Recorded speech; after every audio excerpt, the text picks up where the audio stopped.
A boy of 8 years old entered the church crying while holding a baby in his arms during a wedding. Minutes later, when he told the guests who the baby was, the altar filled with tears. Holden woke to the sound of a low, insistent cry. He blinked a few times, trying to understand what was happening until he felt the chill of the early morning. The dark room around him brought no comfort. The sound came from the bed next to him, where his newborn little sister waved her tiny arms, her face red from the effort of crying. Holden got up slowly, his soft steps across the silent room as he approached her. "I need to take care of you. Mom is resting, but I'll stay here with you," he murmured, trying to calm her down. But soon an uneasy feeling began to form in his chest. His sister's cry seemed more of a call than a simple request for attention. He turned to where Elara should be, but what he saw made his heart sink. His mother, pale and motionless, lay in bed, her breathing irregular and feverish. She was sweating cold, and her eyes, when they opened for a moment, seemed to gaze at a distant point. Holden reached out, trying to touch her arm, but her skin was too hot. "Mom, are you okay? Talk to me, please." Holden's voice came out choked, laden with concern. He leaned closer, seeking an answer that could calm him down, but the silence persisted, and the fear deepened. He recalled the fragile health his mother had been showing since the birth of his little sister. The days had been heavy, and the presence of someone who could help them was absent. Holden felt too young to understand everything, but old enough to know he needed to do something. "I don't know what to do. You need to get better. Please, tell me what to do." Despair took over his face. He wanted to help, but he felt lost and helpless. The recent nights of vigil and care for his sister had left him exhausted, but he couldn't fail now. Holden took a damp cloth and wiped his mother's forehead, trying to reduce the fever, even though he knew it was a temporary effort. The heat seemed to burn, and he struggled against the feeling of helplessness. Elara's low moans were almost inaudible, but every sound brought a pang of panic. She murmured something weak and powerless, and Holden had to lean in to hear. "Take care of her, Holden. She needs you." Her voice was a thread of hope mixed with resignation. He nodded, even though he didn't know if she could see, the commitment etching itself in his mind. For a moment, the intensity of it all hit him full force. He wanted to cry, wanted to run and ask for help, but the responsibility of caring for his mother and sister kept him rooted.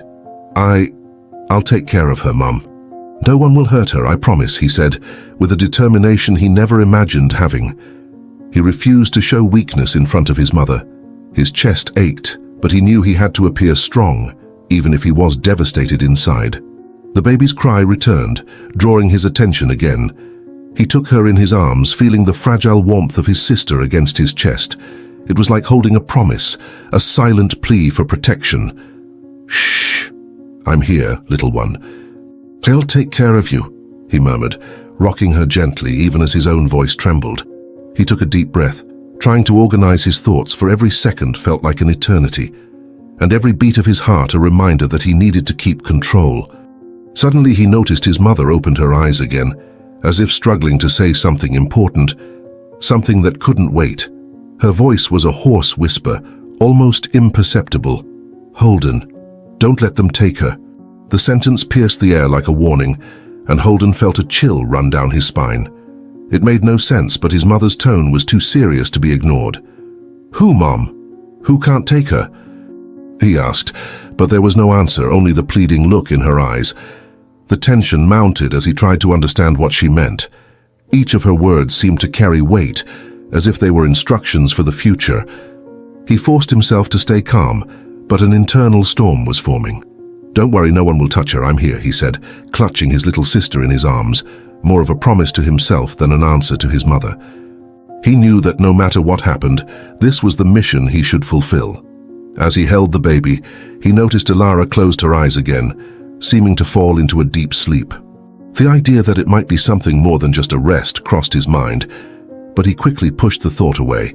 He needed to focus on keeping her stable, on keeping her alive. "Mom, please, you can't leave me here alone. I need you," he whispered, his voice choked with emotion. But he knew his struggle now was for his sister. The responsibility weighed heavily, and every night's sound seemed an omen of what might come. Holden realized that his mother's warning was not something trivial. He should be alert. He should protect his little sister at all costs. "I'll do this, even if I don't understand yet what all this means," he thought, as his mother's words echoed in his mind like a threatening shadow. He promised himself that no matter what came, he wouldn't let anything bad happen. Fatigue was starting to weigh on his eyes, but determination was stronger. He knew he needed to be careful and prepare for whatever might come. "Nothing will happen to you while I'm here," he murmured to his sleeping sister, his tone as firm as a vow. The situation was grave, and he couldn't let fear overcome him. Holden held his little sister in his arms, feeling her restlessness increase as her crying became more intense. He knew time was against him. She was hungry, and he needed to act quickly. Looking around, his eyes rested on the small kitchen, where the baby bottle was still on the sink empty. He took a deep breath, trying to remember the steps his mother always followed. "Calm down. It'll be okay." "I'll make your bottle," he murmured, though his own trembling hands betrayed his uncertainty. He propped his little sister on the couch, arranging a pillow beside her so she wouldn't roll off. Then he ran to the kitchen, opening the refrigerator with a nervous tug. Holden's gaze swept through each empty shelf and compartment, finding only a few water bottles and a hardened slice of bread. "No milk. How will I feed you now?" The thought struck him like a wave of despair, but he tried not to give in to panic. There were more options, he just needed to find them. Trying to stay calm, he opened the first cabinet above the sink, where he hoped to find some formula or powdered milk he could use. The shelves were empty, with no sign of anything useful. "Why is everything like this right now?" he murmured, but he didn't have time to lament. Every second lost made his sister's crying grow louder, filling the small space with an urgency he didn't know how to quell. He couldn't fail. It's what he had promised his mother. He closed the cabinet with a gentle push and moved on to the next, rummaging hastily. His eyes quickly skimmed over packages of rice and beans, but nothing that could be used to feed a baby. Frustration grew within him as his slightly trembling hands moved from one side of the kitchen to the other, searching for anything. "There has to be something here. I can't let her go hungry," he thought, struggling against a feeling of helplessness. He didn't want to admit it to himself, but reality was starting to weigh heavily. For a moment, Holden paused and took a deep breath, trying to organize his thoughts. He needed to think of a quick solution. Maybe a little water. But will that be enough for her? He questioned, but knew that wasn't an ideal option. Even without fully understanding, he was aware that his sister needed more than that. Her crying was a constant reminder of how he was failing, and he felt the pressure intensify with every second. Determined not to give up, Holden ran to the last cabinet, pulling the doors open forcefully and gazing into the coldness of the empty space. It was as if the universe itself was conspiring against him, leaving him with no choices and no resources. How am I going to manage? Thoughts of despair began to mingle with the weight of responsibility, but he knew he needed to recompose himself. He had no other choice but to keep trying, even if everything seemed lost. He went back to the fridge, hoping to have let something slip by, some remnant of milk that could give his sister a break from hunger. But it was the same empty scene staring back at him. Holden's stomach tightened with the reality of the situation. "I have to find a solution. She needs me," he murmured with a lump in his throat. The idea of asking for help crossed his mind, but he knew there was no one around who could hear his plea for help. By this point, his sister's crying reached a new level of urgency, and Holden felt his heart race. He approached her, caressing her forehead, trying somehow to convey calm. "Hey, calm down. I'm here. I'll figure it out, I promise," he said, though the words seemed empty even to him. The feeling of failure overwhelmed him, but he couldn't let his sister notice it. He needed to be strong, even if the only thing he wanted was to disappear from there. Suddenly a sound reverberated through the house. They were firm, impatient, and frightening knocks coming from the front door. Holden froze, his heart pounding in his chest as his sister's crying seemed to get even louder. He felt his body shiver, a mixture of fear and curiosity. Who could it be at this hour? He thought as the knocks continued, each one more insistent than the last. The knocks on the door became more intense, increasingly threatening, and Holden's heart raced. He pulled his little sister close, enveloping her in a protective embrace. Even without fully understanding what was happening, he instinctively knew he shouldn't open the door. He tried to breathe deeply, but the sound of the knocks and his sister's soft crying kept him in a constant state of alertness. "Please stay quiet, I can't let them find us here," he murmured to her, feeling the urgency to hide. Holden began to move through the small living room, trying to find a safe place. The apartment was modest, with few pieces of furniture and corners where they could hide. A man's voice from the other side of the door interrupted his thoughts, laden with authority. "We received a report of neglect against Holden and a baby. We are here as a social worker and police officer. We have a court order. Open the door, or we will enter by force." The firm and decisive tone made Holden hold his sister even tighter against his chest. He barely had time to process the words, but the mention of the police made him shudder. He quickly crouched behind the couch, watching the door with wide eyes. His body was rigid with fear, and he could barely contain his rapid breathing. He knew that if they found him, things could get worse. But why were they there? And why with an order? What do they want with us? Could it be because Mom is always sick? Was that what she tried to warn me about?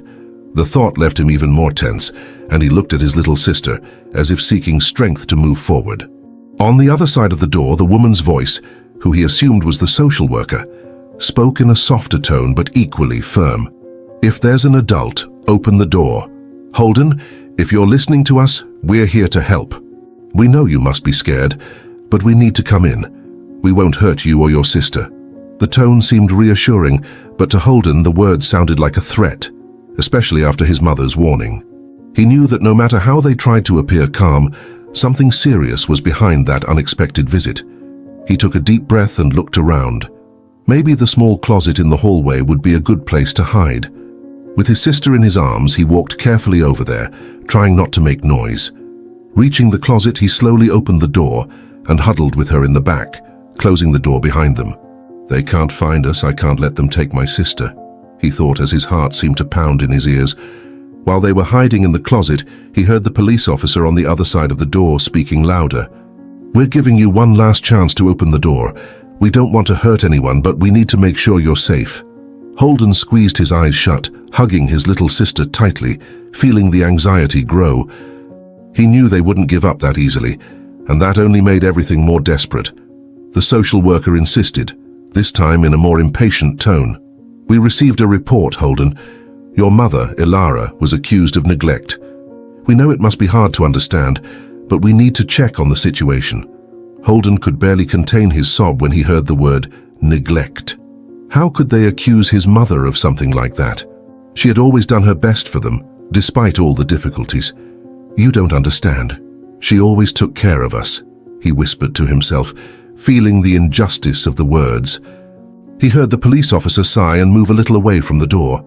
But then the sound of metal being placed against the wood chilled his blood. He knew they were about to break down the door, and the time he had to think and act was running out quickly. He bit his lip, feeling the desperation intensify. "I need to protect my sister, no matter what happens." "They won't take her," he decided, feeling courage mingle with fear in his chest. The knocks intensified, and the sound of creaking wood indicated they wouldn't stop until they entered. Holden whispered to his little sister, who was squirming in his arms, probably sensing all the tension. "Don't be afraid. I'm here, and I'll do everything to make sure nothing bad happens," he said in a trembling voice, trying to reassure her and himself. Even though the fear was overwhelming, he needed to be strong.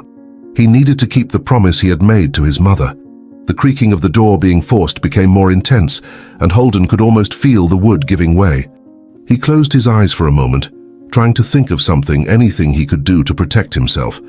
What if I yelled for help? What if I tried to negotiate with them? The ideas raced through his mind, but they all seemed useless in the face of the determination of whoever was outside. Holden held his little sister tightly in his arms, his heart racing and his hands trembling, as he listened to the pounding on the door growing more and more intense. The feeling that they were being cornered intensified his protective instinct, and he knew the only way out was to flee. "I need to get you out of here. We can't let them find us.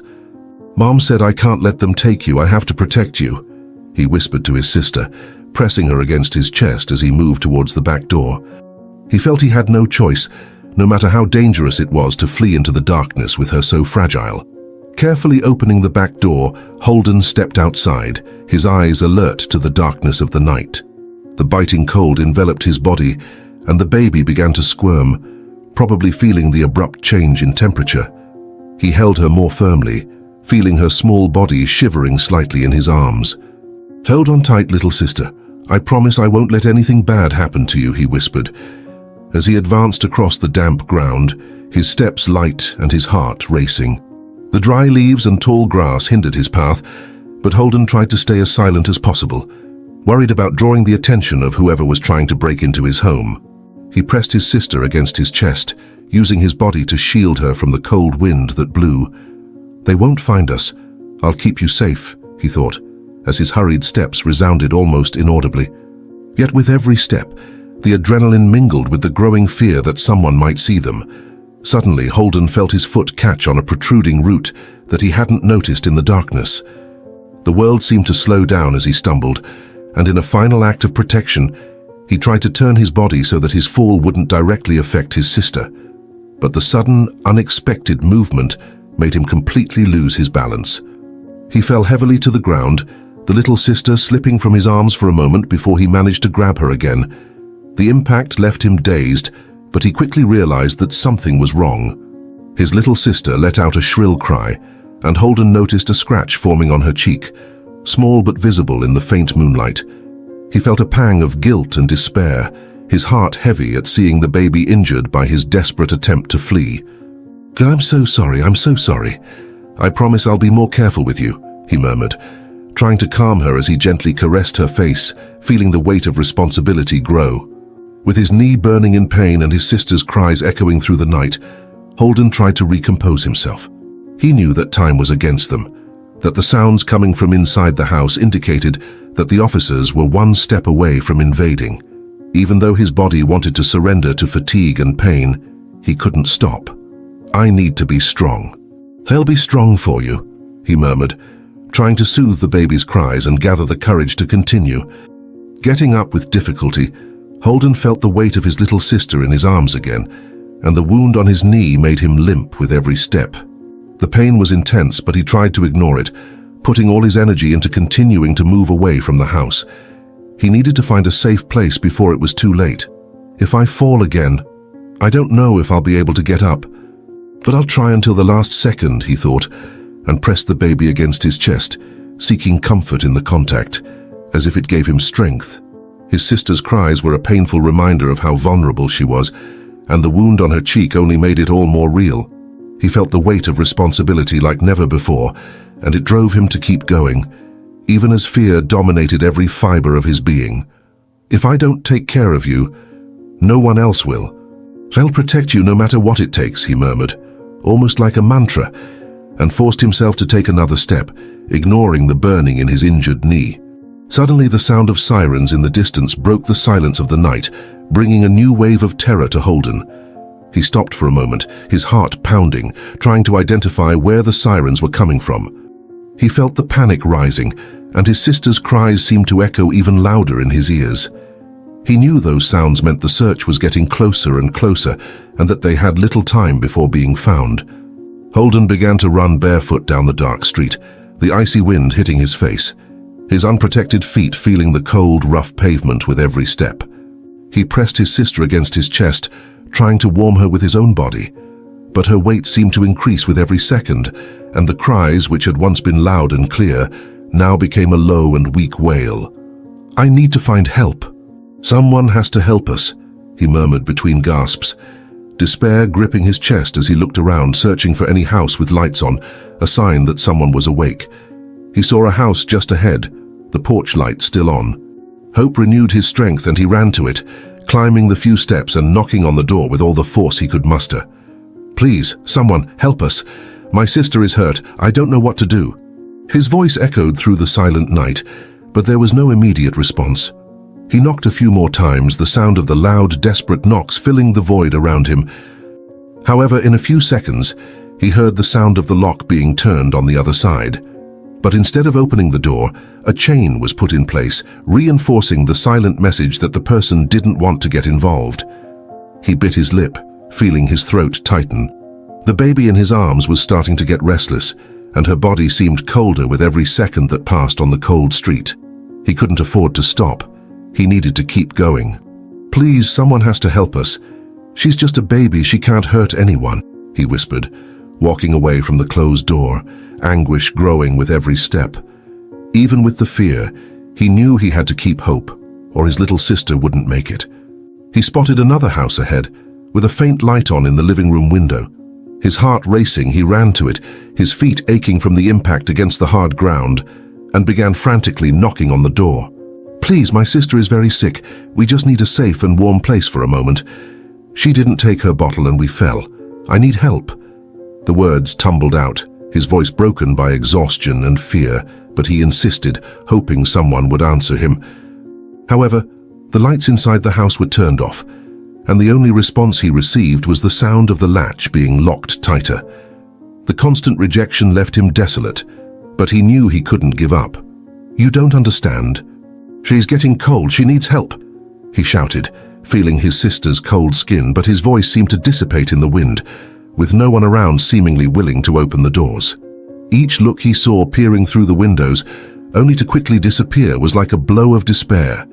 He felt invisible and powerless, and the fear of not getting help took over every thought. With a broken heart, he hugged his little sister to his chest again and began walking down the street, feeling weaker and more exhausted with each step. His sister's breathing was weak and irregular, and her face was pale and almost lifeless. The coldness of her body terrified him. She needed help, and he needed to be quick. "Please hold on a little longer, little one. I'll get you out of this, I promise," he murmured, although he knew his words were becoming more desperate with every moment. Further ahead, he spotted another house with a light on the porch. He gathered what was left of his strength and ran there, knocking on the door with even more urgency, his eyes fixed on the window in the hope of seeing someone. "Help! My sister is very ill. We have nowhere else to go," he practically shouted, his voice faltering and trembling. But as before, the light inside the house was quickly turned off, and he could hear the sound of the key turning in the lock. The feeling of abandonment and despair only grew. He needed someone who wouldn't ignore his pleas, someone who cared about what was happening. Feeling his feet starting to throb with pain, he looked around, noticing how the houses around him seemed increasingly inhospitable, closed off to his suffering. Each misstep, each door slammed in his face, only increased the anguish, and his little sister was now growing weaker, her skin cold and colorless. "Please, she's just a baby. She doesn't deserve this," he thought, his eyes welling up with tears as he felt the pressure of being alone. The pain in his feet and knees throbbed, but he couldn't give up. Somewhere, someone would have to hear his plea. However, with each closed door, it was a sign that asking for help at the houses would be in vain. He held his little sister tightly, her body seeming colder and colder in his arms, and his faint breathing could barely warm her. He felt a wave of despair run through his body, but he knew he couldn't give up now. Then he remembered the pharmacy. This was his last hope on that cold and deserted night. Holden looked around, his breath panting. The street seemed to stretch endlessly, with only the faint light of the pharmacy blinking in the distance, like a distant promise of relief. He pulled his little sister close to his chest, her body growing colder and limper, and began to walk, fighting against the wind that seemed to intensify the chill in his bones. The sidewalk was uneven, littered with loose stones and puddles of water accumulated from the recent rain. With each step, he felt his bare feet get hurt, but he knew he had to keep going. "Hold on, little one. We're going to make it," he murmured, the sound of his own voice urging him forward. As he advanced, a biting wind swept through the street, bringing a cold drizzle that made him shiver. Holden held the baby tighter, trying to protect her from the gusts that pierced her thin clothes. His feet ached as he stepped on the loose stones and cold concrete, but the cold she felt seemed much worse.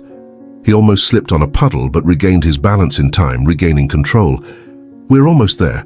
Just a little more," he said to himself, although each step seemed to stretch on endlessly. The streetlights, sparse along the street, flickered erratically, casting shadows that made him feel even more isolated. With each locked door he left behind, he felt hope dwindle a little, but the sight of the pharmacy ahead renewed his strength. However, the baby in his arms continued to grow colder, and he noticed her breathing was becoming weaker and more labored. "Don't leave me now, little sister. Just a little longer. I'll get help for both of us," he whispered, his voice trembling with worry. He kept walking, but the journey seemed like a test of endurance. Holden felt his body exhausted, his legs heavy, but the need to get there soon made him ignore the pain and fatigue. When he finally reached the entrance of the pharmacy, his vision was blurred from the effort, but he mustered his last remaining strength to open the door and enter, bringing his little sister into the cold, harsh light of the place. As he entered the pharmacy, Holden saw the pharmacist with his back turned, organizing bottles and boxes of medicine. The cold, bright lighting of the store seemed to accentuate the weariness on his face and the paleness of his sister in his arms. Holden swallowed hard and approached the counter, each step hesitant. As the pharmacist noticed his presence, he turned and looked Holden up and down, his puzzled expression turning into a rigid, distrustful one. "Please help my sister." "She's very sick," Holden said, his voice choked, struggling not to show the desperation in his words. "I just need someone to help us. She's so cold." The man observed him for a moment, his gaze fixed on the little sister in his arms, and then asked a question that made Holden's stomach churn. "Where are your parents, boy? What are you doing out here with a baby at this hour?" Holden felt his stomach twist at hearing that. He knew that any wrong answer could take away their only chance of receiving help. "My mother is very ill, sir, and I just needed a warm place and something for her to eat. Maybe someone to examine her. We fell on the street," Holden replied quickly, trying to sound confident, but he felt the tension and judgment in the pharmacist's gaze. The pharmacist hesitated for a moment, but then reached for the phone beside the counter, his eyes fixed on Holden. The boy noticed the gesture and immediately understood what it meant. The man was going to call the police, and the image of police officers knocking on his door and trying to take him away from his little sister came to mind like a nightmare. He tried to hold his breath, but the reality was overwhelming. "Please don't call the police. We're just trying to survive. Seriously," he pleaded, trying to keep his tone calm, but his voice betrayed his fear and urgency. The pharmacist continued looking at him distrustfully, but he already had the phone in his hands ready to dial. "Look, kid, I can't leave a minor alone with a baby in these conditions. I need to call the authorities. They'll know what to do," the pharmacist replied, his voice laden with a professional coldness that Holden had never imagined hearing. That tone seemed to say he was determined, and nothing Holden said would change his intention. "You don't understand. We just need a chance. Please, just help me see if she's going to survive. She won't last much longer like this," Holden said in a pleading tone, but the pharmacist was already dialing the numbers. As the pharmacist called the police, Holden felt a wave of panic run through his body. He looked at his little sister, noticing how her skin seemed paler by the minute, and her breathing was becoming irregular, almost choked. The cold seemed to have taken over her tiny body, and he didn't know what to do to change that. "Don't give up now, please, little one. You have to get better," he murmured, trying to find a way to convey some hope to her and to himself. He looked around, searching for something, anything that could warm his sister. Deep down, he knew the options were minimal and that every second lost could be crucial. But he refused to give up, holding her closer to his chest, as if the warmth of his own body could offer some kind of relief. "I need help. But no one seems to understand that," he thought, the anguish growing more and more. The pharmacist's call seemed to take forever, and Holden could barely hear the man's words on the phone. But he knew the police would arrive soon and that he would have little time to do something. Looking at his little sister, he noticed her breathing was weaker, her chest rising and falling irregularly. Panic gripped his heart. He knew he had to act. There was no more time. He looked around, searching for a way out, and decided his only chance was to escape from there before the police came and took his sister away. "Hold on just a little longer, little one. I'll get you out of here, I promise," he murmured, determined as he began to walk quickly towards the door. As soon as the pharmacist looked away, Holden took the opportunity to leave the pharmacy and dashed down the street. The cold of the night hit him again, and he felt the weight of accumulated fatigue with each step. But the instinct to protect his sister was stronger than exhaustion. He slipped through the shadows, trying to avoid the streetlights and any sound that could give him away.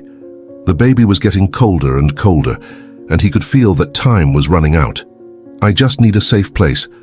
Just somewhere no one will find us, he thought, holding his little sister tighter. The darkness of the early morning enveloped every street he trod, and he looked around, searching for any sign of shelter. It was then that on a nearby corner, he caught sight of a female figure, an elderly woman with white hair wrapped in a thick coat, watching him curiously. The sight of her was like a ray of hope for Holden, who with no other alternative approached her. The woman looked him up and down, and her gaze seemed attentive, almost as if she were calculating something. "My dear, what are you doing out on the street at this hour with such a small baby?" she asked, her voice calm, almost sweet. Holden hesitated, but the need for help spoke louder. "She's sick. I need help. A warm place. I just need her to be okay," he pleaded, feeling the urgency in his own words as he looked at the woman, hoping for a gesture of kindness.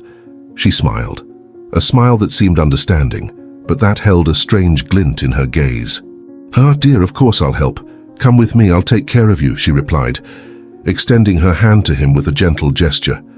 That touch of tenderness relieved Holden's heart, who felt a glimmer of hope at seeing someone willing to help. He followed the lady down a narrow street where the lights were even dimmer, and the silence enveloped each step they took. She looked back at him from time to time, a smile on her face, as if she were very pleased with the situation. "You seem to have gone through a rough patch. This baby needs urgent care and you need to rest," she said, in a tone that sounded comforting. Holden sighed, exhausted and relieved to have found someone. "I knew someone would help us. I knew we weren't alone," he thought, trying to calm himself. After a few minutes of walking, the lady stopped in front of a small, simple house with dark windows and a weathered wooden door. She opened the door and motioned for Holden to enter. As he crossed the threshold, he felt the strange smell of dust and mold, but the sensation of warmth was an immediate relief. "You can rest here.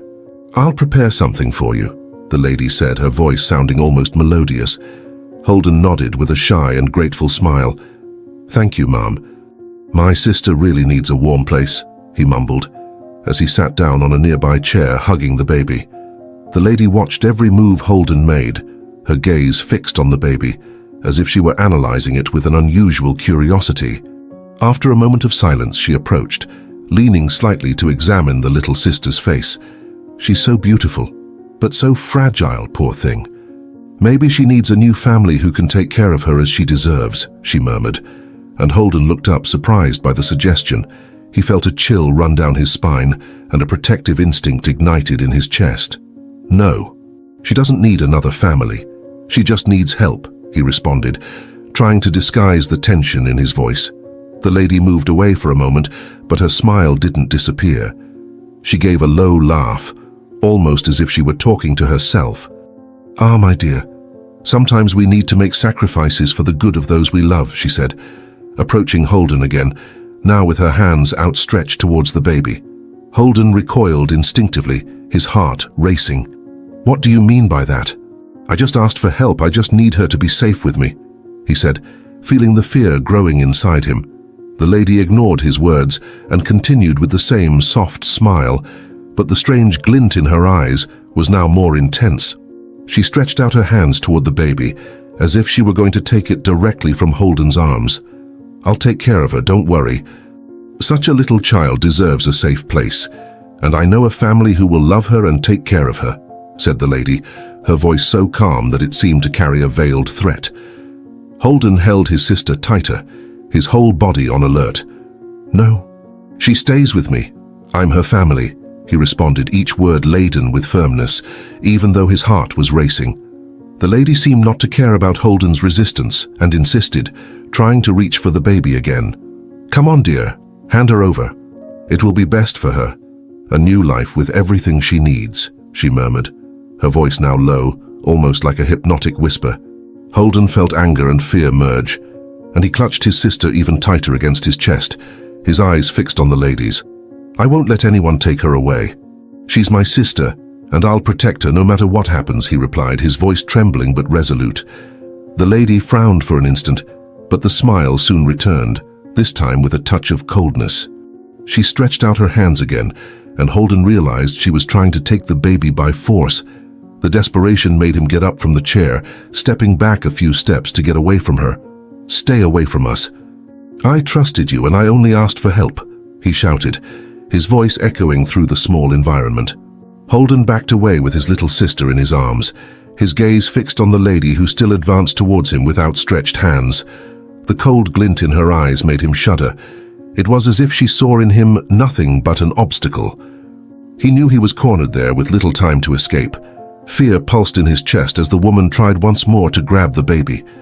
With a last surge of courage, Holden held his sister tightly and ran towards the front door, ignoring the pain in his feet and the exhaustion that took over his body. "I need to get out of here. I can't let her keep me here for another second," he thought, his heart pounding in desperation. Upon opening the door and going outside, the cold early morning air hit him hard, renewing his determination to flee. He crossed the small garden and went back to the street without looking back. The house was soon left behind, but he still felt the weight of that woman's gaze upon him, as if she could find them at any moment. "I won't let anyone take you away from me, little sister. I promise," he murmured to the baby, trying to comfort her and at the same time himself. The streets around him were unfamiliar, and he realized he was in a strange and deserted part of the city. The night seemed darker and more threatening now, and every step Holden took was an effort, but he knew he couldn't stop. He looked around trying to find something familiar, but the street seemed like a confusing maze. Every corner seemed to lead to a new alley or narrow street, and he felt his heart race at every intersection. "Where do I go? I don't know anything around here. But I need to get as far away from her as possible," he thought, feeling the panic grow as he realized the city was becoming stranger and darker. As he walked, the baby began to stir in his arms, letting out small moans of discomfort. He knew he needed to find shelter quickly, but the idea of being lost only increased his anxiety. "Hold on, little one. I'll find a safe place for us, I promise," he whispered, pulling her closer to his chest. With every minute that passed, her weight seemed to increase, and the tiredness in his arms intensified, but he knew that stopping wasn't an option. The streetlights flickered faintly, casting distorted shadows on the walls of the old and unkempt buildings around. Holden looked around, hoping to find some sign that he was approaching a busier area, but everything seemed deserted and too quiet, which made the environment even more threatening. "I just need to find a busier street. Someone who can really help us," he muttered, trying to push away the fear that insisted on dominating him. As he moved forward, he began to hear the sound of distant footsteps, but he couldn't see anyone. Paranoia took over his mind, and he felt his body shudder. It was as if something or someone was following him, but he didn't have the courage to stop and look back. "Is she following me? Or is someone watching me?" he thought, struggling against the urge to look back. He needed to keep focused on getting out of there no matter who or what was lurking. Not knowing exactly where he was going, Holden began to run even though his bare feet ached, and his little sister whimpered in his arms. The fear that the lady might appear at any moment was greater than any pain he felt. He turned the first corner he found, then the next, and the feeling of being trapped in a maze grew with each new turn. "Where am I? And why does this city seem so different now?" His mind began to fill with questions that had no answers. As he ran, the cold air began to gain an increasing humidity, and he realized a storm was about to start. The first raindrops fell, and he felt his sister's body shiver even more with the rapidly increasing drizzle. The situation was getting worse, and he knew he needed to find shelter before the weather turned completely. "Just a little more. I need to find somewhere to shelter us from the rain," he thought, as the raindrops intensified. Holden looked around, trying to find somewhere he could take shelter, but the surrounding buildings seemed abandoned and unsafe. The sound of the rain was now louder, and he felt every icy drop soaking his clothes and running down his face. His little sister was vulnerable to the cold, and he knew time was running out. "You'll be okay.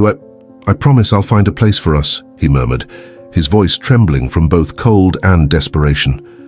The wind started to blow stronger, and the rain was now falling heavily, soaking him and making the baby hiccup with discomfort.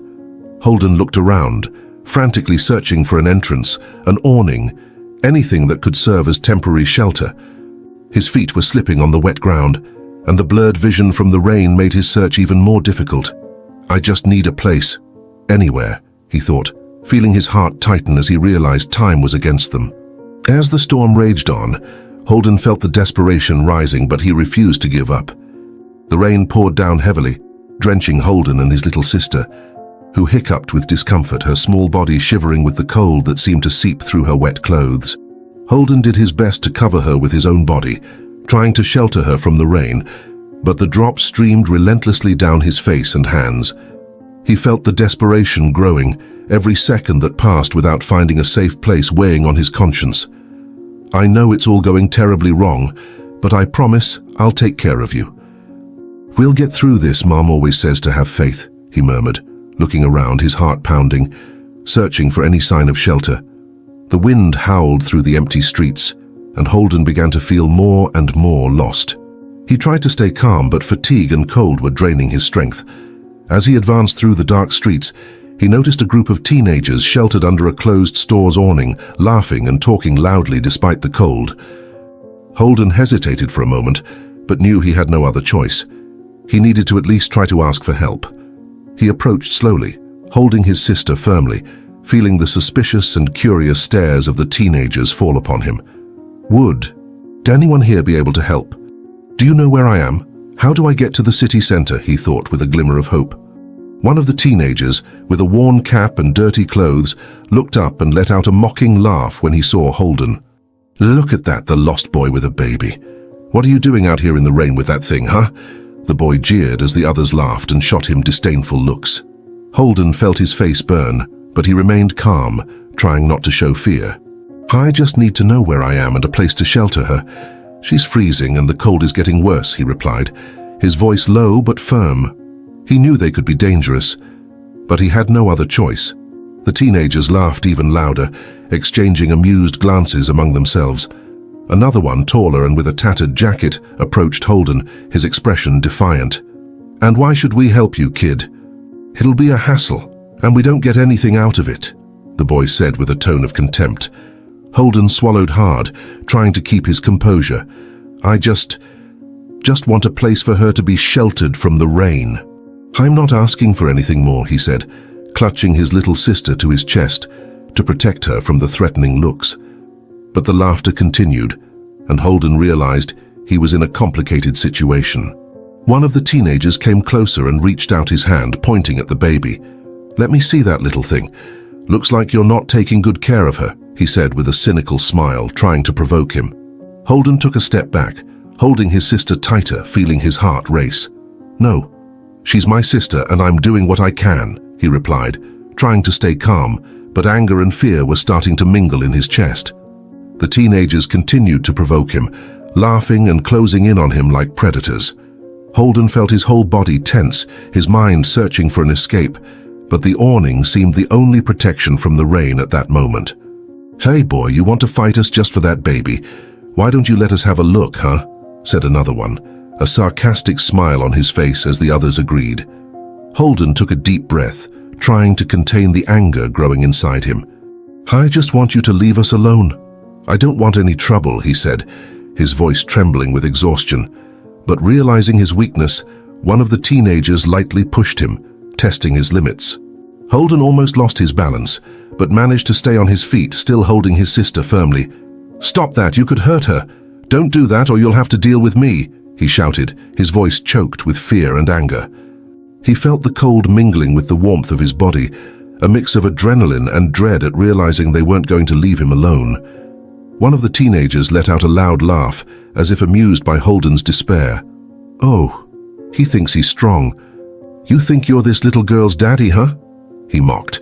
And before Holden could react, the boy pushed him harder, causing him to lose his balance. Holden tripped and fell to the ground with force, trying to protect his sister from the impact. Her body hit his lightly, and he felt a sharp pain in his arm as he cushioned the fall.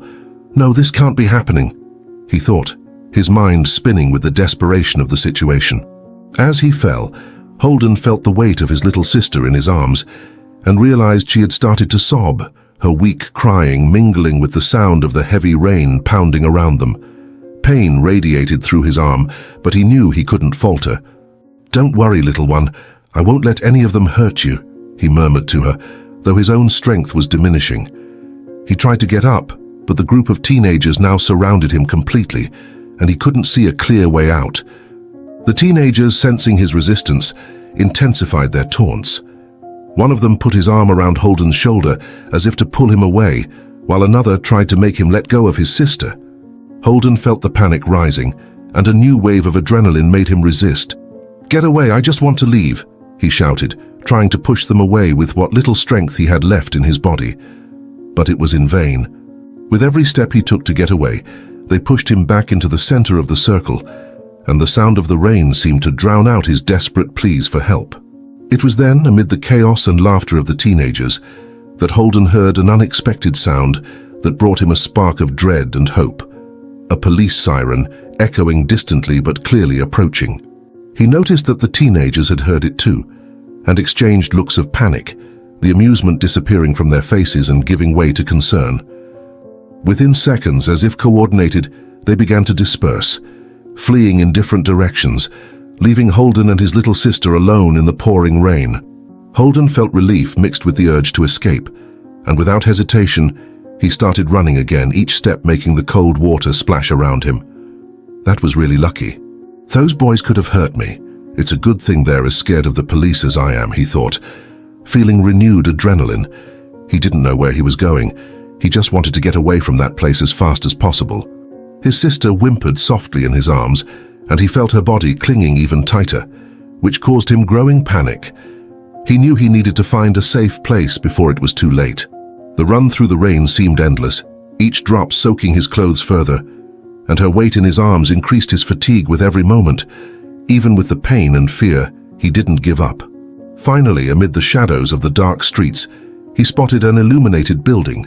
With his heart racing, Holden approached it, and then recognized the large letters on the sign indicating hospital.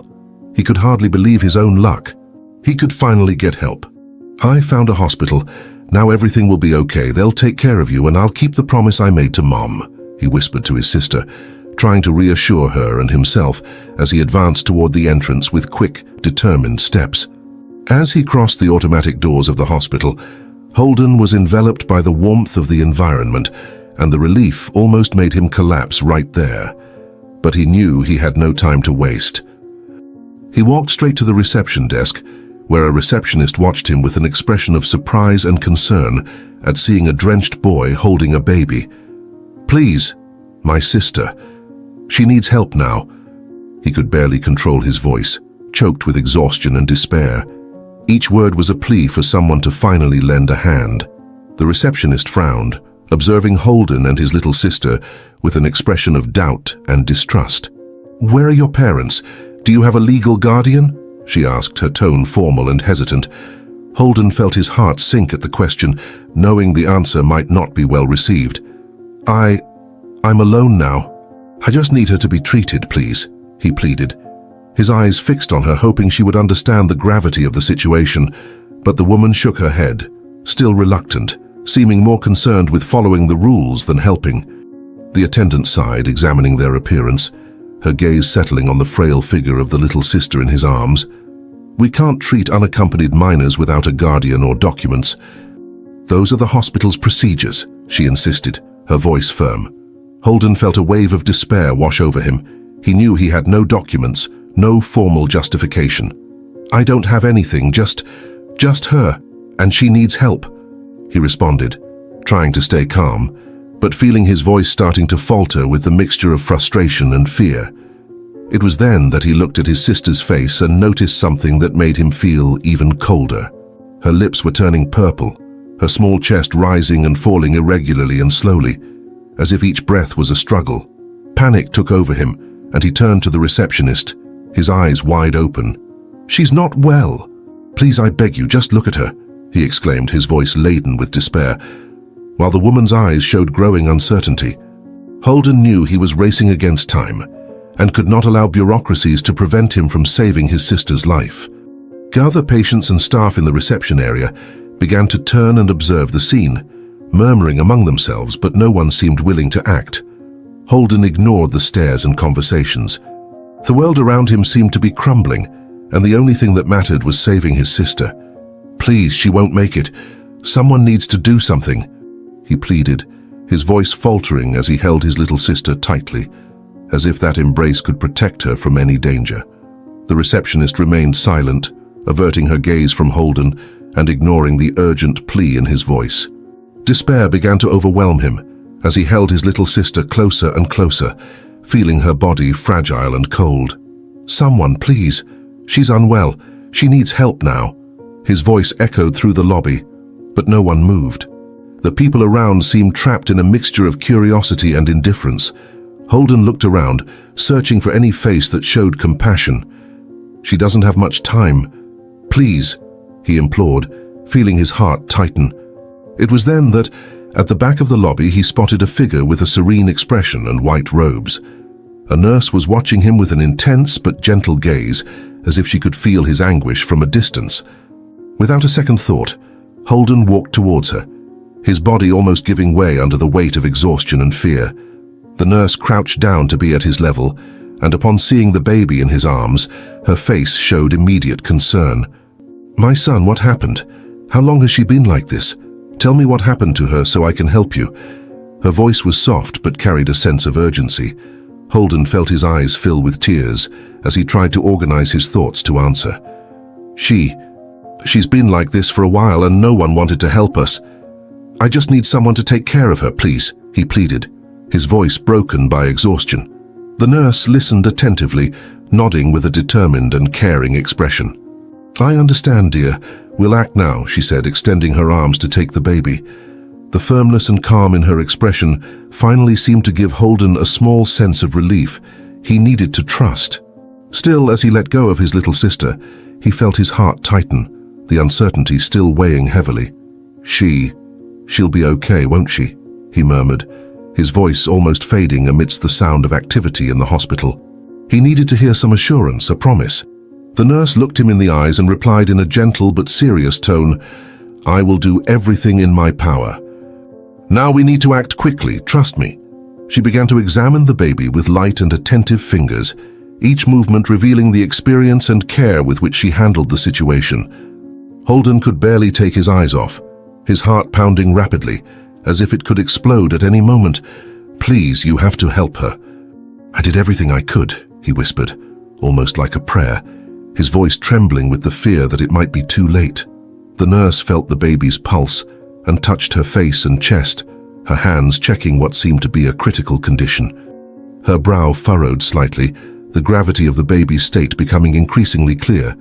"She is very weak and needs urgent care," she stated, the tone of her voice blending with the seriousness in her eyes. "You were very brave to bring her here, but now we cannot waste any more time." Holden felt a glimmer of hope with those words, but knew that every second was precious. The nurse did not hesitate, and with the baby in her arms quickly headed down the hospital corridor. Holden followed closely behind, almost stumbling with every step, but determined to keep up with her. I just want her to be okay. It's just the two of us," he murmured, barely able to hold back tears.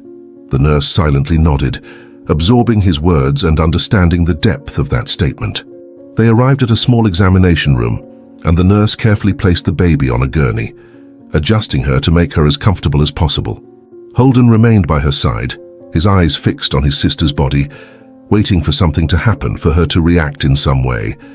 He felt the panic intensifying, and the nurse, sensing his restlessness, placed a hand on his shoulder. "She's in good hands now. I'll do everything I can to help her," she said, her voice soft and reassuring.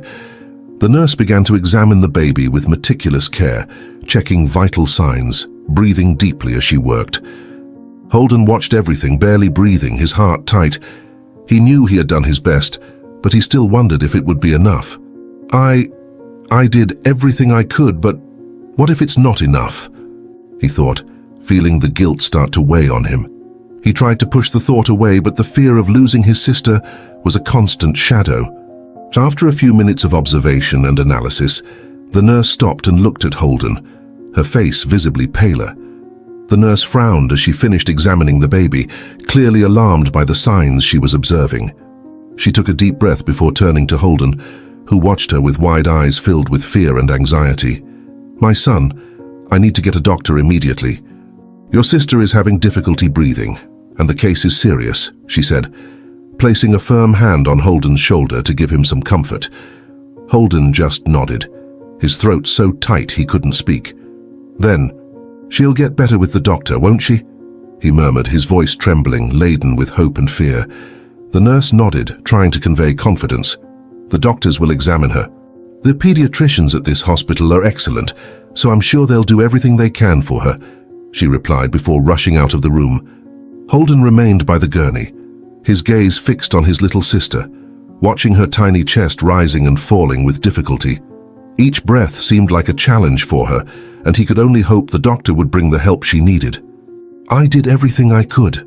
Now I just need her to fight too," he thought, trying to stay calm as the tears threatened to fall. After a few minutes that seemed like an eternity, the nurse returned accompanied by a doctor, with a serious expression and decisive steps. He approached the gurney quickly, giving Holden a brief glance before focusing entirely on the baby. "Let's see what we have here," said the doctor, with a calm and professional voice. Holden watched the man intently, trying to catch any positive sign on his face as the doctor began his meticulous examination. The doctor adjusted the stethoscope over the baby's chest and listened carefully, his expression becoming more grave with each passing second. After a few moments of tense silence, he turned to the nurse and said in a low voice, "She has an acute respiratory infection." The nurse nodded, exchanging a concerned look with the doctor, but Holden, watching closely, could barely understand what it meant. "Is it serious, doctor? Will she need something more?" he asked, his voice barely audible from sheer nervousness. The doctor sighed but kept his tone calm as he replied, "Yes, it's serious. She needs immediate care. We'll start a treatment to stabilize her, but she's showing symptoms of pneumonia," he said. Holden felt the impact of those words like a punch in the chest, his mind immediately going back to the moments when he wandered the streets, trying to protect her from the cold and rain. "Pneumonia," he murmured, almost in disbelief. He swallowed hard, the weight of guilt sinking deeper into his heart. Noticing the anguish in Holden's eyes, the doctor placed a firm, reassuring hand on his shoulder. "You did the right thing by bringing her here, son. Now, let us take care of her. We'll do everything in our power," he assured, trying to give him some hope. Holden just nodded, his eyes fixed on his sister, seeing her so fragile and vulnerable, connected to machines and struggling to breathe. "I just want her to be okay. For all this to be over soon," he murmured softly, almost like a prayer. The nurse returned with a small oxygen mask and carefully placed it over the baby's face. Seeing his sister connected to that device made him even more distressed, but Holden knew it was necessary. The nurse, sensing his fear, explained gently, "She needs oxygen to help her breathe. We're stabilizing her." Holden nodded, trying to focus on her words and believe they were on the right path. "She'll get better, she'll be able to breathe again," he repeated to himself like a mantra. As they adjusted the oxygen and other devices around the baby, the doctor stepped away to make some notes and talked to the nurse in a low voice. Holden could only catch fragments of what they were saying, but some of the words he picked up made him even more apprehensive. Police and abandonment situation. His heart raced, and a new wave of anxiety took over his body. Will they separate us? She needs me. I'm all she has, he thought, despair growing with each thought. He couldn't imagine the possibility of being separated from his sister. The nurse, noticing his restlessness, approached and crouched down to speak in a comforting tone. "Holden, the police have been notified to understand the situation. They will probably want to talk to you, but don't worry about it now. The important thing is that your sister receives the care she needs," she said, with a supportive smile that tried to alleviate the weight of the situation. But her words only made the fear grow even more inside Holden. "But what if they think I didn't take proper care of her? She's all I have," he replied, his voice full of anguish that was hard to disguise. The nurse placed a gentle hand on his shoulder and spoke firmly. "Everyone here can see how much you care for your sister. Rest assured, we are all here to help you both. The best thing you can do now is stay strong for her," she said in a soft tone. Holden nodded, trying to absorb the reassurance she conveyed, but the fear persisted. He looked at his sister, trying to fight back the tears that threatened to fall. "I just want what's best for her, even if no one believes it," he mumbled, holding firmly to the edge of the stretcher, as if that gave him strength. The sound of the machines monitoring his sister's breathing filled the room, and Holden felt every second pass excruciatingly.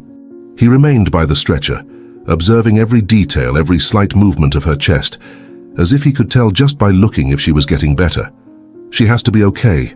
She has to make it, he thought, as anxiety grew within him. He tried to push away thoughts of separation and focus solely on her recovery, but the uncertainty was unbearable. The nurse, realizing he was about to break down, gave a slight smile and whispered to him, "You're a very special brother, Holden. What you did for her today shows your courage and love. Have faith." Her words touched Holden deeply, and he tried to cling to them as the last spark of hope. He took a deep breath, letting that brief moment of solace strengthen him. "I'll be strong. For her. No matter what happens," he promised himself. As Holden advanced through the corridor, he realized the hospital was busier, with people rushing past and busy nurses. He shrank back, trying to make himself invisible as he carried his sister. He knew he needed to be quick, but at the same time, every movement had to be careful. "Calm down. I can do this. I just need to find an exit," he repeated to himself, trying to calm the panic that threatened to take over.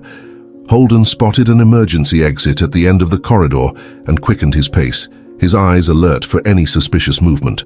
He held his sister tighter, as if the touch could protect her from any danger. But as he approached the exit, he heard a voice behind him. "Hey, you!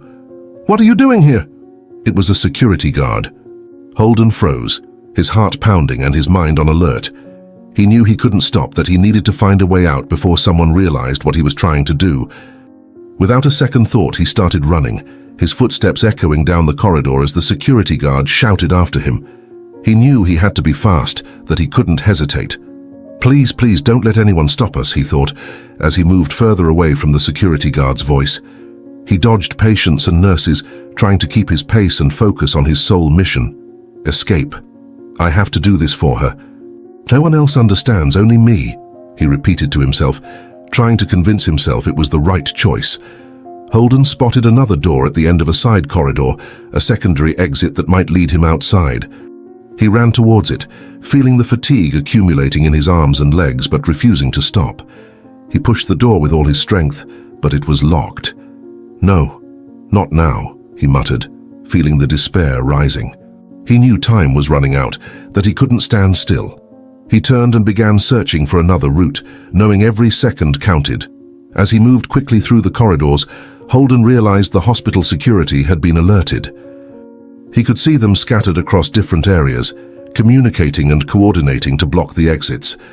The sight of them made him understand that his escape wouldn't be easy. "They're not going to let me out. They're surrounding me," he thought, trying to find a plan. But his mind was clouded with confusion, and the fear of losing his sister was all that guided him. Holden approached another exit door, but there were already 2 security guards on standby, blocking the way with firm stances. He backed away, desperately seeking another alternative, but it seemed like every route was being closed off. The sound of the security guard's boots echoed down the corridor, and he knew he was running out of options. "I just want to protect my sister. Why don't they understand?" he thought, frustrated and exhausted. Finally, after several failed attempts, Holden saw an emergency exit door. He approached it quickly, pressing his arm against the handle and trying to turn it with all his might. He felt a wave of despair when he realized the door seemed jammed, but after another attempt it gave way, opening with a loud creak. "It's going to work now. I just need to reach the street." "Just a little further," he muttered to himself, trying to hold on to hope. Holden pushed the hospital's emergency exit door with all the strength he had, and it finally opened, creaking against the silence of the night. The cold air hit him like a shock, and he clutched his little sister tighter to his chest, protecting her from the icy wind that swept across the deserted street. Without hesitating, he launched himself outside, feeling the relief of escape mixed with the weight of fear. The hospital was behind him, but the uncertainty of what was to come consumed him. "I just need to go as far away as possible. Find a safe place for her," he thought, as the sound of his footsteps echoed on the empty sidewalk. The night was eerily quiet, and he could only hear his rapid breathing and the soft whisper of his sister's breath.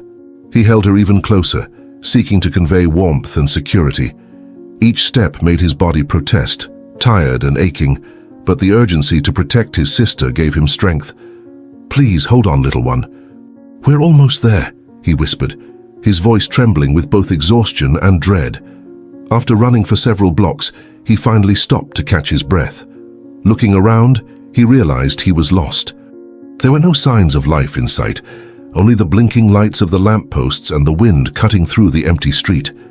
His gaze swept the horizon until it found across the street the image of a church, its doors open and a warm glow emanating from inside. He felt an inexplicable urge to walk in that direction, remembering his mother Ilara's words that churches were places of miracles and refuge.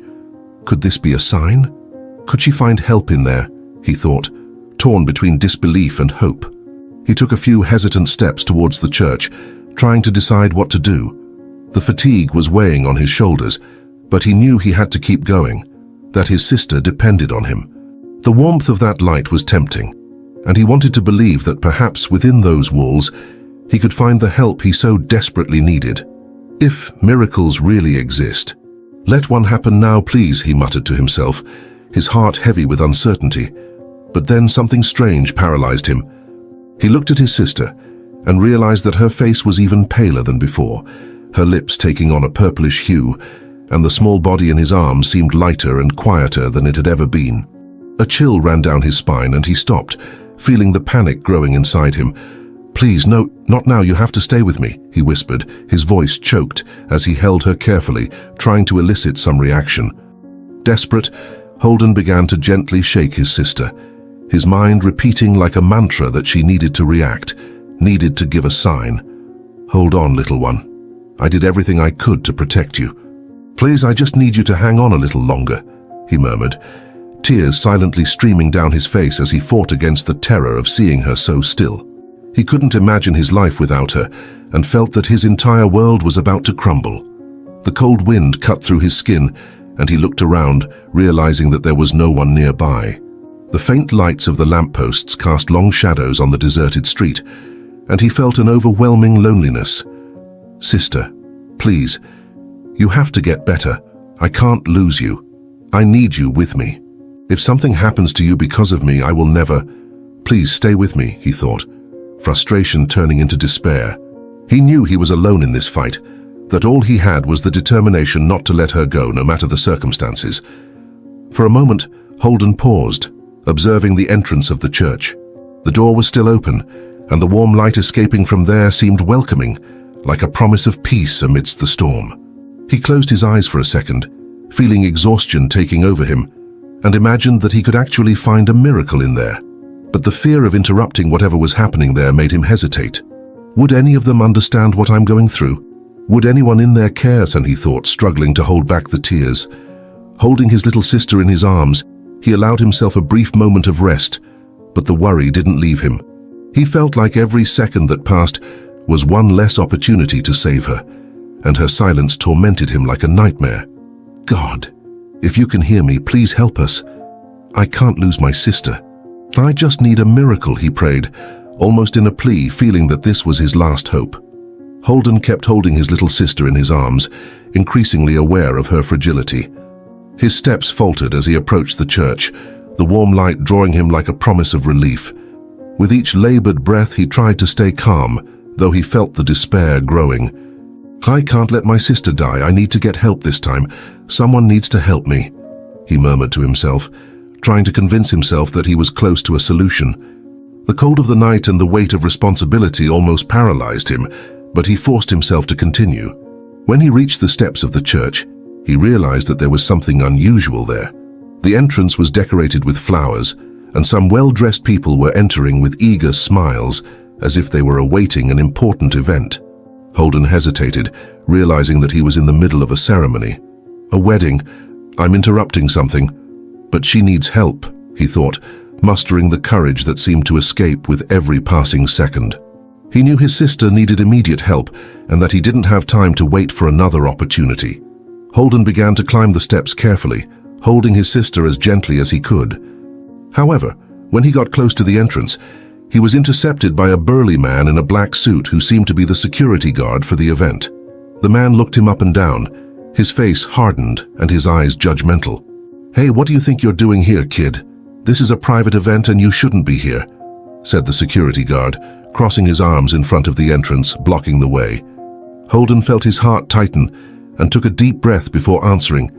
"Please, sir, I just need help for my little sister.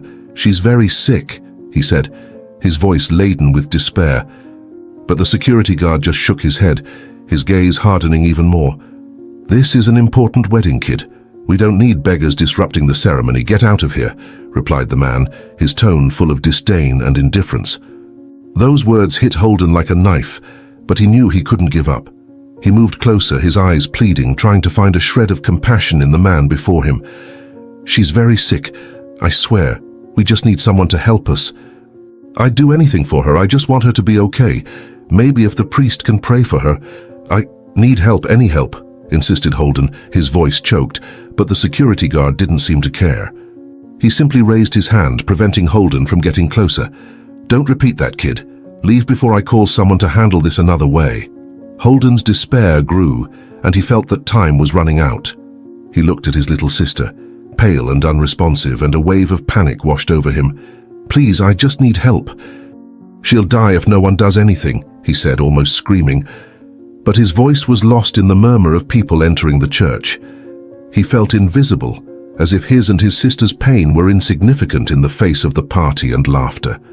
While trying to think of something, he saw a movement at the church entrance. The bride was arriving, surrounded by people helping her with the dress and arranging the flowers around her. Holden recognized the bride as Rillery, the doctor from the neighborhood clinic, and his heart skipped a beat. He remembered her, having seen her during an appointment when he went with his mother. Holden knew that Rillery was a good person, someone who always treated him with respect and never refused to help those in need. "Rillery, she can help me. If only she could see me," he thought, feeling an unexpected hope growing. Trying to get her attention, Holden took a step towards the entrance, but the security guard blocked him again, gently pushing him back. "I already told you to leave, boy. This is not your place," the man insisted, his tone increasingly impatient. Holden looked at him, his eyes burning with anger and despair. "She's my last hope. I just need her to see. I just need someone to understand that my sister is dying," he thought, his heart pounding. Rillery's presence, so close yet inaccessible, made Holden's despair grow even more. He watched the doctor being led inside the church, while the security guard remained firm in his position, preventing him from getting closer. "Please, I beg you. You don't understand what we're going through," Holden said, his voice almost fading amidst the wedding commotion. He knew the chances were slim, but he couldn't give up. As he watched Rillery walk away, Holden felt that every second was an eternity. He looked at his sister, who remained lifeless in his arms, and felt he was losing the only person left in his life. "You can't leave me like this. I need you, little sister," he whispered, trying to maintain control, but the panic grew inside him. Holden took a deep breath, trying to gather all the courage he had, and pushed the security guard hard enough to make his way through. He felt a surge of adrenaline as he ran through the church hallways, each step echoing in the solemn silence of the ceremony that was in progress. He looked around, and the sight of the elegantly dressed congregation, with surprised and indignant eyes turned towards him, almost made him hesitate. But as he looked at the frail and motionless little sister in his arms, the fear disappeared, replaced by the urgent need to save her. "No matter what they think of me, I just need her to live." He strode down the center aisle, disrupting the ceremony. Seeing Rillery, his eyes pleaded for help. "Please help my little sister," he began, his voice laden with despair. "I know I shouldn't be here. I know it's wrong, but she's dying and I need her to survive. She's all I have. Please, Rillery. You're a doctor and I trust you. If you don't save her, she won't make it." He paused, tears streaming down his face as the weight of his anguish revealed itself in every word. Holden took a deep breath and continued, his voice shaky but firm. "Ever since my mom got sick, I'm the only thing she has. And she's the only thing I have. I did everything I could to keep her safe, but it was hard, much harder than I ever imagined. I slept little, waking up afraid that something might happen to her. I don't know how to be a father or an older brother, but I tried. I tried with all my might, and still, it seems I failed." He looked at the congregation, his gaze fixed on every face, hoping someone would understand the depth of his despair. "I brought her to the hospital," he continued, his voice growing hoarser. She was so weak, so cold. I asked for help. I begged them to take care of her. But everyone wanted to know where our parents were. They wanted documents, as if that was more important than her life. And all I could do was watch as they looked at me like I was the problem. He felt a tightness in his chest, and the weight of each word pressed down on him further. She's here in my arms, and I feel like I'm losing her with every second that passes. Holden looked at Rillery again, desperately seeking a glimmer of compassion, something that would give him hope. I brought her here because I knew you were my last chance. I don't know if I believe in miracles, but you, Rillery, you've always helped people at the clinic you work at. You've always looked at us as human beings and not just problems to be solved. He tightened his arms around his sister, trying to convey the warmth she needed so much. Please don't let me lose the only family I have left. He noticed the shocked looks from the guests, but it didn't intimidate him. He knew that if it weren't for his courage to crash this wedding, his little sister would be alone, and he would be condemned to a life of regret. I just wanted her to have a chance to live. Is that too much to ask? Is it too much to ask for someone to care? His voice broke and he realized he was practically yelling, but he didn't care. The pain he felt needed to be heard, needed to be understood. You're all here, celebrating love, commitment. I just want the chance to save the love I have for my sister, he declared, his voice sounding desperate. She's just a child and no one chose this for her. She didn't ask to live like this, but I can't give up on her. Because she would never give up on me. Mom wouldn't give up on us. She's all we have, and I don't even know how she is if she survived. Now I may lose my little sister too. I don't want to lose those I love. I don't want to. My mom loves me. She makes me smile, makes me tasty things to eat, and even makes faces to make my little sister smile. She's a good mom. She just got sick and weak. Now I don't know what to do anymore. But no one really helps us. He looked at the shocked faces before him, trying to make them understand how much that little life meant. Holden paused, looking at the small figure in his arms. I've spent sleepless nights trying to find a way to ensure she had something to eat, that she was safe. Because I promised my mom I would take care of her when my mom was too weak. But now I feel like I'm losing everything, like I'm failing. He took a deep breath, his voice trembling. Please, if there is a shred of compassion, I beg you, help my sister. She's just a baby. With every word, Holden felt as if he was laying bare his soul, stripping away all pride and resistance. I brought her here because I didn't know where else to go. I wanted a priest to pray for her, wanted any chance to save her. Don't let me regret this. Don't let me lose what little I have left because I won't know how to go on without her, he murmured, his eyes fixed on Rillery, hoping she could feel the weight of his plea. You're in a sacred place where love should be celebrated, so please look at her.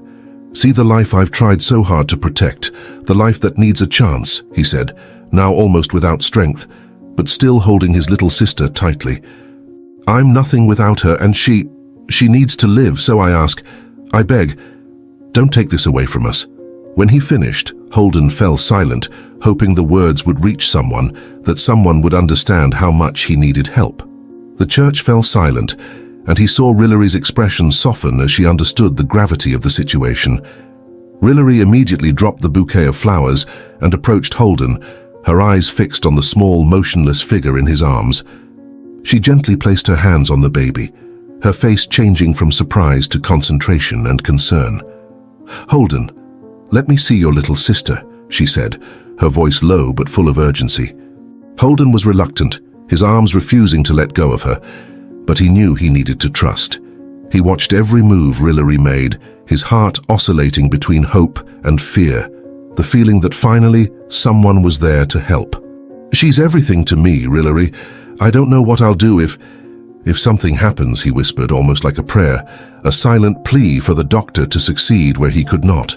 Rillery took the baby with extreme care, already noticing the pale color and small blue lips. She quickly checked the vital signs and felt her heart sink. She knew the condition was critical and that every second was essential. Holden, she's in an emergency situation. She's very weak, she said, pressing her fingers to the little one's neck to feel the barely existent pulse. She remained calm, but her voice carried an urgency that made Holden's heart race even more. I'll do my best, but we need to stabilize her now. We don't have much time. As Rillery worked, one of the guests approached, observing the scene with an attentive and concerned expression. His name was Oliver. He was a social worker who was there to attend the ceremony, but now the scene caught his attention more intensely. "Rillery, do you need anything? Can I help?" he asked, his eyes alternating between the doctor and Holden. There was a slight distrust, but noticing Holden's anguish, his expression softened and he focused on listening to what was happening. Rillery nodded briefly to Oliver, turning her attention back to the baby. She checked the little one's breathing, lifted the eyelids and touched her cold skin. "She has clear signs of respiratory infection. This looks like advanced pneumonia. If we don't treat it immediately, it could be fatal," she explained, exchanging a serious look with Oliver. The words resonated in Holden like a death sentence, and despair took hold of him completely. "No, it can't be. I did everything I could to prevent this. Please, Rillery, do something, save her," he pleaded, tears silently streaming down his face, his eyes fixed on his little sister. Rillery placed one of her hands on Holden's shoulder, trying to convey calm and security. "We need to take her to the hospital. There we'll have the equipment and medicines needed to stabilize her and save her life," she said, trying to be clear and reassuring, but aware that the words might not calm Holden's despair. He felt his strength drain as if guilt and fear consumed him from within. "I can't lose her, Rillery. She's the only thing I have left. I need her alive," he murmured, his voice choked and his face filled with fear. Observing everything attentively, Oliver approached Holden, realizing the gravity of the situation. "Son, I'm a social worker. My name is Oliver. You're without your mother now, correct?" he asked, trying to understand more about that family's story and offering the support he could. Holden nodded slowly, but his fear for his sister was so great that he could barely process the questions. "Yes. Our mother, Ilara, is at home, but she's very sick too. I tried to take care of everything, but it wasn't enough," he responded, his voice broken, revealing the weight he carried. Oliver exchanged a meaningful look with Rillery, and a silent understanding passed between them. "Holden, we need more information to be able to help. Knowing where your mother is important to ensure that all of you are safe and receive proper care," said Oliver, trying to remain calm and gentle. But upon hearing his mother's name, Holden seemed to break even more. I tried to take care of her too, but everything got out of control," he murmured, feeling a mixture of guilt and exhaustion take over. Rillery turned her attention back to the little one, still motionless in her arms, and felt the pressure increase. She knew she needed to act quickly. "Holden, I know you're feeling overwhelmed, but you were incredibly brave. Not everyone would do what you did to protect your sister. Now we need to take her immediately," she said, trying to offer a spark of comfort. Holden, however, felt the words were insufficient to ease the pain consuming him. Rillery's voice was soft, but each word seemed to carry a seriousness that Holden couldn't ignore. He pressed his lips together, trying to control the tremor in his voice. "Rillery, you don't understand. I did everything I could. I was there every night, seeing how fragile she became, knowing each day was a struggle. And now I feel like I'm failing her, that all my effort was for nothing," he confided, his heart beating irregularly. Oliver watched him attentively, now with a deeper understanding of the weight Holden carried. "You haven't failed, Holden. You did what many adults wouldn't have the courage to do. But now we need to ensure that you and your sister get the support and care you deserve. I can assure you that we'll help your mother too," Oliver promised, in a serious but reassuring tone. Holden looked at his sister, still so quiet in Rillery's arms, and felt a lump forming in his throat. "You promise? Promise you'll take care of my mommy and my little sister," he murmured, tears threatening to fall again. "I promise, Holden, I promise I'll do everything I can to help your family." Holden clung to Rillery and Oliver's last words, trying to contain the despair and find strength. Rillery held the baby with extreme care as they all quickly left the church and went to Oliver's car, who offered them a ride to the nearest hospital. The groom warned the guests that the wedding would have to be put on hold, quickly understanding that his wife had a life or death emergency to deal with and that the woman he loved would never deny help to those in need. One of the reasons he married her. The night seemed suffocating. Every second waiting in traffic an eternity. Holden could barely look at his little sister, the fear of losing the only bond he had in life weighing on him like a constant shadow. "Please, just a little longer, little one. "We're almost there," he murmured, clenching his fists, his eyes full of anxiety, every heartbeat resounding with the weight of uncertainty. As soon as they arrived at the hospital, the medical team received them with urgency, and Rillery led Holden to the emergency entrance with quick, determined steps. The cold white light of the hospital seemed to intensify the gravity of the situation, and Holden felt as if time had stopped. He watched with a heavy heart as his sister was rushed inside, surrounded by doctors. He wanted to go with her but knew he had to wait outside, watching every move as if her life depended on it. Rillery remained by his side, firmly gripping his shoulder, offering him silent solidarity. "She's in good hands now, Holden. We did the best by bringing her," she said, trying to reassure him, but he could only nod, his mind tormented by doubts and what-ifs. While the baby was admitted and stabilized, Holden shrank into a chair, his thoughts spinning uncontrollably in his head. He couldn't shake the image of his mother, Ilara, sick and alone at home. Guilt and fear tormented him, the feeling that he hadn't done enough weighing on his shoulders. He closed his eyes, trying to push those thoughts away, but the image of his mother and sister constantly surfaced in his mind. "I should have done something sooner. I shouldn't have let things get to this point," he thought, clenching his hands in a gesture of despair. Noticing Holden's distant and anguished look, Oliver approached and sat beside him, his expression calm and understanding. "Holden, we can go to your house. You said your mother is alone and sick, right? Maybe she also needs help," he suggested, his voice soft and laden with empathy. Holden felt a knot form in his stomach, but he knew he could no longer ignore Ilara's situation. "Yes, my mother also needs help. She's very weak. I tried to take care of her too, but I don't think it was enough," he replied, his voice almost fading, as a new wave of guilt washed over him. Rillery looked at Oliver and nodded, ready to follow Holden to the house. They returned to the car, after leaving the baby in medical care, and Holden guided them to the small house where he lived with his mother and sister. The path was gloomy and silent, and the weight of the responsibility Holden carried made the atmosphere even denser. He thought about every detail of the house, remembering the rush with which he had left to save his sister, and each thought increased his anguish. "I should have done something sooner. But now I just want her to have a chance," he thought, his hands trembling slightly as he gripped the seat tightly. When they finally arrived at the house, the atmosphere was shrouded in a cold darkness. Holden opened the door slowly, calling for his mother, but the silence that enveloped them was his only answer. He felt a chill run down his spine as he entered the small apartment. With a heavy heart, he ran to Ilara's room, with Rillery and Oliver right behind him. Upon entering, he saw Ilara lying in bed, her face pale and her eyes closed, breathing irregularly. Holden knelt beside her, carefully holding her hand, almost afraid of hurting her. "Mum, I'm back. I brought help." "You're going to be okay, I promise," he whispered, trying to convince himself, but the sight of her so frail caused him overwhelming pain. Rillery approached quickly, analyzing Ilara's condition with a clinical eye. She touched her forehead and realized that the fever was high, and her breathing was labored. "Holden, she's very weak. It seems like she has a severe infection, probably something related to the delivery," Rillery explained, her tone revealing the gravity of the situation. She looked at Oliver, her expression serious. "We need to take her to the hospital now." "Every minute counts," she said without hesitation.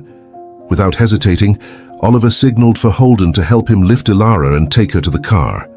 Holden put her arm around his shoulders, feeling the weight of her body, each step made difficult by the tension and fear that it might be too late. "I should have come back sooner. I should have done more. Mum, please hold on. Just a little longer," he murmured as they walked to the car, his heart heavy. Rillery followed closely, encouraging him to continue. "You're doing what you can, Holden. We'll get her out of this situation together," she said, trying to give him a spark of hope. On the way back to the hospital, Holden couldn't prevent silent tears from streaming down his face. The pain of seeing his mother in that state was unbearable, and the guilt consumed him with every mile they traveled. Oliver, sensing the boy's suffering, placed a hand on his shoulder, trying to comfort him. "Holden, you did what you could. Now we're here and we'll help her. Your mother needs you to be strong, just like your sister." "That's what they need now," he said, with a conviction that, although it didn't alleviate Holden's pain, offered him a small consolation. Arriving at the hospital, Ilara was quickly taken to the emergency room, and Holden followed the doctors with his eyes, feeling the weight of what would happen next. He knew the situation was critical and depended on the doctor's ability to save the two most important people in his life. Rillery and Oliver stayed by his side, trying to convey some reassurance, but uncertainty and fear took hold of everyone. Each second that passed without news seemed like an eternity, and Holden felt on the verge of collapse. Minutes later, a doctor finally emerged from the emergency room, his face tense, and approached Holden. "Your mother has a severe infection resulting from the delivery. A few more hours and it would have been too late," he informed, the words cutting through the silence like a blade. Holden felt the ground disappear beneath his feet, the weight of those words taking his breath away. He held back tears, but the look on the doctor's face left no room for illusions. Holden remained standing, feeling the weight of the world on his shoulders, while the doctor's words still echoed in his mind. A few more hours and it would have been too late. The gravity of his mother's situation seemed to threaten his self-control. He looked at Rillery and Oliver, who accompanied him with expressions of solidarity and concern. Rillery, sensing his state of shock, placed a hand on his shoulder, squeezing it lightly. "We're here, Holden. Now that she's receiving treatment, the situation is under control," she said, her voice firm and gentle. Holden felt a slight relief in her words, but fear still dominated him. While they waited, the doctor continued, "Your mother has been put on strong antibiotics and is being monitored. The postpartum infection was already spreading, but we'll do everything possible to control and stabilize the situation." Holden nodded, but the feeling of helplessness was suffocating. "Doctor, please, just don't let anything happen to her," he pleaded, his voice trembling, his eyes fixed on the emergency room door. The doctor nodded understandingly before returning to the team. Holden remained in the hallway, his hands shaking and his thoughts racing. Oliver, seeing the despair in the boy's eyes, tried to console him. "She's receiving the necessary care, Holden. Now that you've done your part, you just need to trust that everything will be okay," he said, his tone calm and reassuring. Holden, still struggling with his own fears, took a deep breath, letting Oliver's words sink into his mind.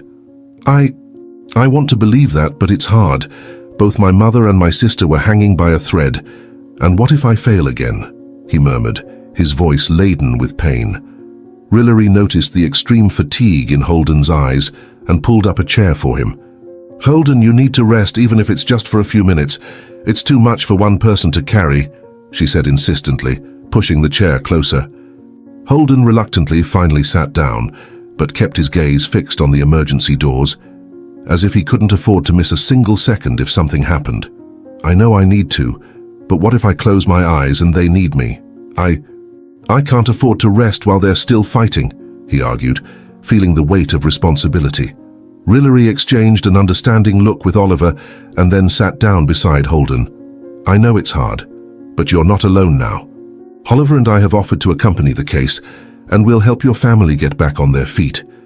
This responsibility isn't just yours, Holden," she said, her voice reassuring but firm. Holden looked at her, surprised and grateful, and for a moment he felt a little less overburdened. I don't even know how to thank you. It seems like the weight of the world is a little lighter now," he admitted, almost drained. Time passed slowly, but finally the doctor returned with news that brought some relief to Holden's heart. "Your little sister is also stable now. The pneumonia is being treated, and her response to the medication is positive," the doctor informed him, a slight encouraging smile on his face. Holden felt a wave of relief wash over his body, and he almost collapsed from exhaustion. "Thank you. Thank you for everything, Doctor," he said with a relieved sigh. Holden was taken to the room where his sister was admitted, and upon seeing her breathing normally, a sense of peace began to envelop him. Her chest rose and fell rhythmically, and her face had regained some color. Holden approached, holding her tiny hand in his, as if he wanted to feel every beat of life pulsing there. "You're strong, little one. I knew you'd make it. I'll be here for you always," he murmured, the tears now of relief. Rillery and Oliver entered the room shortly after, observing the scene with tenderness. Oliver placed a hand on Holden's shoulder. "You were very brave, Holden. Your actions saved your sister. Now your mother also has a real chance of recovering, he said, his voice filled with admiration. Holden looked at him, his heart finally beginning to calm. I just wanted to do what was right. If I can have my family by my side, it was worth every second, he replied with a slight smile, still holding his sister's hand. Holden's eyes closed for a moment, and he struggled to keep them open. Fatigue seemed to finally be taking its toll, but a soft peace enveloped him. Rillery noticed this and placed a chair beside the baby's bed. Lie down for a bit, Holden. Sleep. Oliver and I will stay here and we'll make sure nothing happens to them, she said with a welcoming smile. Holden hesitated, but finally nodded, feeling he was in good hands. He settled into the chair beside his sister's bed and, holding her hand, allowed himself to relax for the first time. The weight of fear and worry began to dissipate, replaced by the sense of security that Rillery and Oliver had brought into his life. I don't know how to thank you, he murmured as his eyes slowly closed. After days of tension and uncertainty, Elara was finally starting to feel stronger.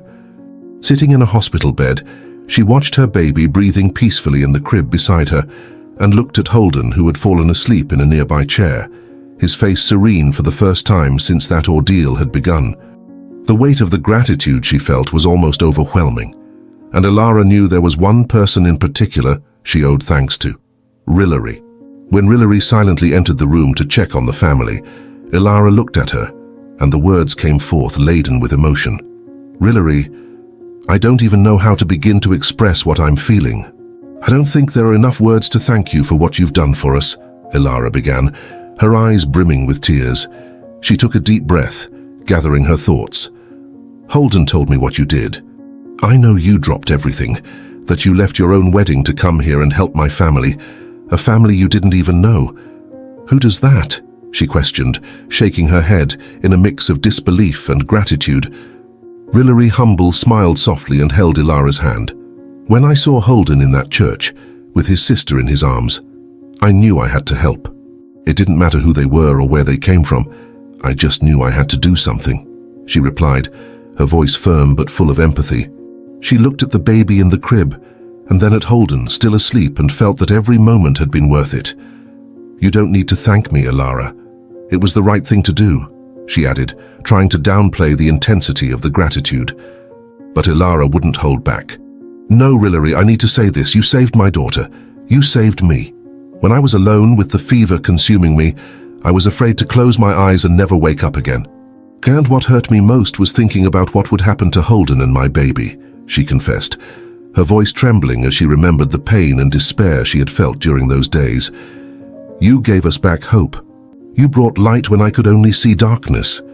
Rillery squeezed her hand, touched by Elara's sincerity. I believe life has a way of crossing our paths for a reason. Fate led me to you at that moment, and it was for this. In some way, we are all now a part of each other's lives, she said, a serene smile lighting up her face. Those words resonated deeply within Elara, who nodded, feeling an inner peace she hadn't felt in a long time. With a stronger voice, Elara continued, To see you here by my family's side, when you should have been traveling on your honeymoon. Rillery, that's something few people would do. You gave up what, for most people, is the most important moment of their lives. All of this for an unknown family, a desperate boy and his sick sister. I have no way to repay you. Elara paused, her voice heavy with emotion. Rillery shook her head, uncomfortable with so much recognition. Elara, the reward is here with you alive, recovering. Seeing the peace on Holden's face as he sleeps, after everything he went through to take care of you, that's worth more than any ceremony, she said, her tone sincere and calm. Elara observed her with deep admiration, realizing that Rillery was someone of rare generosity. Tears slowly rolled down Elara's cheeks as she looked at her daughter. Rillery, my daughter is alive because of you. I can't get that out of my head. It's a miracle to me, and it all started with your compassion. Before you appeared, all I felt was fear. But with you here, I feel safe for the first time in a long time. She looked deep into Rillery's eyes, feeling that those words would never be enough to express her gratitude. Rillery sighed, touched, and gently embraced Elara. That's exactly why I'm here, to help ensure that every mother has a chance to see her children grow up. Elara, you are a strong woman, and Holden, well, he is an example of love and courage. The three of you are a united family, and that's what really matters, she said, her tone welcoming. She gave Elara a slight smile, who now seemed more at peace, their hands still intertwined. Elara looked at Holden again and smiled tenderly. He grew up so fast. He's always been a caring boy, but when his sister was born, he became someone else. He was always looking after her, doing what he could to keep her safe. And even when I was sick, he never left my side. It's a lot for a boy his age. He should have been worrying about school, friends. But he ended up worrying about me and his little sister, she reflected, feeling the weight of what Holden had gone through. Rillery nodded, observing Holden sleeping with his face softened by peace. He surprised me from the first moment. When I saw him in the church, holding his sister, I knew that boy had an uncommon strength. And not just physical strength, but a strength of spirit, something you don't see every day. He is an extraordinary young man, Rillery said, her voice low but full of respect for Holden. Elara nodded and took a deep breath, feeling peace finally fill her heart. It's true, he is the reason why I kept fighting, even when I thought I had no more strength left. I don't know what would have become of us without him, and now without you, Rillery. It seems this struggle was worth it, she murmured, a slight smile on her lips. After days of recovery, the moment everyone had been anxiously awaiting had finally arrived. The day when Elara and her baby daughter could leave the hospital and return home. The hospital environment, which had once been filled with fear and uncertainty, was now imbued with a new energy of hope and relief. Holden, who had not left his mother's and sister's side since the beginning, was helping to organize things for their departure, his face illuminated by a mixture of joy and serenity. He held his sister's tiny hand, which was now softly smiling. Her rosy face recovered, a sight that brought him a peace he had never experienced before. Rillery, who had accompanied them every step of this journey, was by their side, helping the team prepare for the discharge. She had not only fulfilled her role as a doctor, but had become a part of their lives in a much deeper way. "So ready to go home?" she asked with a warm smile, her tone light but with a gleam of sincere emotion in her eyes. Holden looked at her with gratitude, nodding as he squeezed his mother's hand. "Ready, yes. Now that we have a new friend and everything is all right," he replied, the words overflowing with gratitude. As they descended to the hospital lobby, Elara held the baby tenderly, a feeling of protection and relief radiating from her expression. She looked at Rillery, and her eyes shone with renewed gratitude. "Rillery, you have given us our lives back. I never imagined that when leaving the hospital, it would be with such a full heart and alongside someone as special as you. Thank you for every moment you dedicated to us," said Elara, her voice choked but filled with sincerity. Rillery smiled, touched, and stroked Elara's shoulder. "You are a strong family and deserve this fresh start." "It was an honor to be a part of your journey," she replied, her voice full of emotion. When they went through the automatic doors, they were greeted by the soft glow of the sun, the fresh